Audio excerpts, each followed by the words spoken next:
Ang dami kong mga parcel na dumating at hindi ko siya in-unbox ha. Kasi gusto kong i-unbox ito together with you. Sobrang tagal nito sa aking... Hindi ko pa siya ma-open guys. Kasi gusto ko talagang mag-unbox with you. Ito nga pala yung mga product na the usual na ginagamit ko. Nag-order ako nito kasi naubos na yung mga gamit ko. So, open muna natin yung first one package. And this is face powder. It's a trending one and it is so affordable.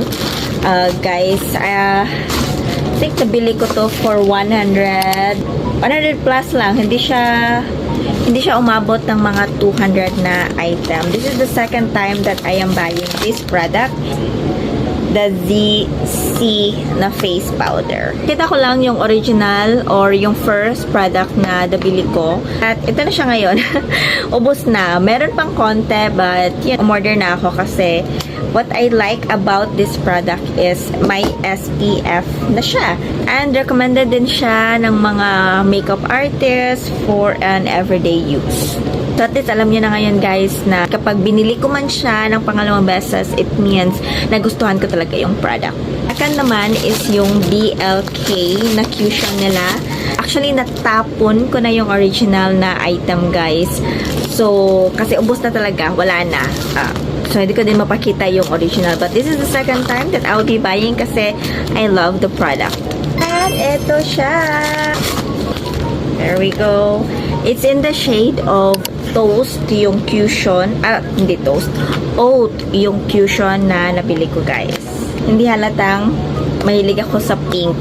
Same shade sila lahat. And ito namang last item. This is the first time that I will be using it kasi blush on na ginamit ko. It's the hairline na yung circle. But since nag-trending ito sa TikTok, so tinatry ko na din. Bubble wrap. And this is the product. Ito ay yung cream and powder blush ni Lacurain. So, I bought the shade of... Nalimutan ko na. Sa halata sigurong pink. Masyadong pink yata yung mga nabili ko. No, isang color lang siya. But anyways, I'll do some separate unboxing product and also with the product review para makita ninyo yung mga item na ito guys kung i-consider nyo ba siyang bilhin. As an affiliate marketing, I always wanted to share with you guys yung products that I love and the products that I wanted you to try on. These products unboxing on my next videos. See you!